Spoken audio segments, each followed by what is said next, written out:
Oz, what it really means.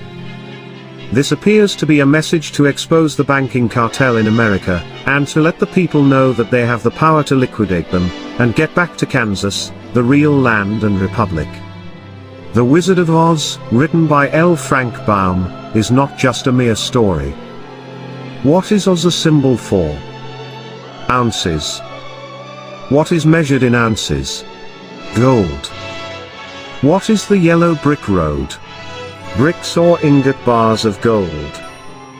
The character known as the straw man represents that fictitious, all caps, legal fiction, a person the federal US government created with the same spelling as your birth name. Remember what the straw man wanted from the Wizard of Oz? A brain? No juristic person, legal fiction, paper corporation has a brain because he or she has no breath of life. What did the straw man get in place of a brain? A certificate, a birth certificate for a new legal creation. He was proud of his new legal status, and all the other legalisms he was granted. Now he becomes the epitome of the brainless sack of straw who was given a certificate in place of a grain of common sense. Now, what about the Tin Man? Does taxpayer identification number, TIN, bring anything to mind? The poor Tin Man just stood there, mindlessly doing his work until his body, literally seized up and stopped functioning. He worked himself to death, because he had no heart or soul. He's the heartless and emotionless creature, robotically carrying out his daily task as though he were already dead. He's the ox pulling the plow and the mule toiling under the yoke. These days, his taskmasters just oil him nightly with beer, and place him in front of a hypnotic television, until his very existence no longer has any meaning or value. His masters keep him cold on the outside, and heartless on the inside, in order to control any emotion or feeling that might arise. The Cowardly Lion was always too frightened to stand up for himself.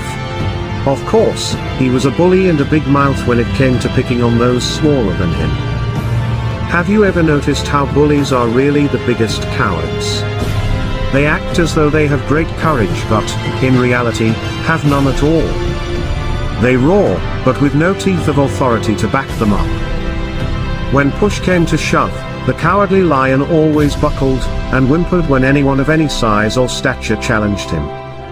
He wanted courage from the Grand Wizard, so he was awarded a medal of official recognition. Now, although remaining a coward, his official status allowed him to be a bully, but with officially recognized authority, and not at all unlike the attorneys, who hide behind the courts. What about the trip through the field of poppies?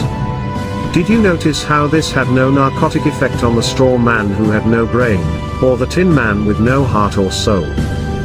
They weren't real people, so drugs could not influence them. The Wizard of Oz was written at the turn of the century, so how could the author have known America was going to be drugged?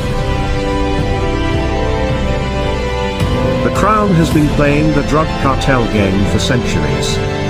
Just look up the history of Hong Kong and the Opium Wars.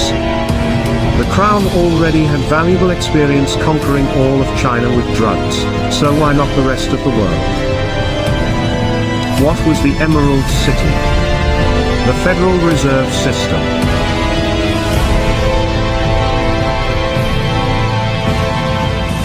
Who finally exposed Wizard for what he really was. Toto, the cute and somewhat annoying little dog. Toto means in total, or altogether in Latin. What was it that the witch wanted after she alleged that the little dog had bitten her? Toto. Or everything. Notice how Toto was not scared of the great wizard's theatrics, yet he was so small in size, compared to the wizard, that no one seemed to notice him. The smoke, flames and holographic images of Oz were designed to frighten people into doing as the great wizard commanded.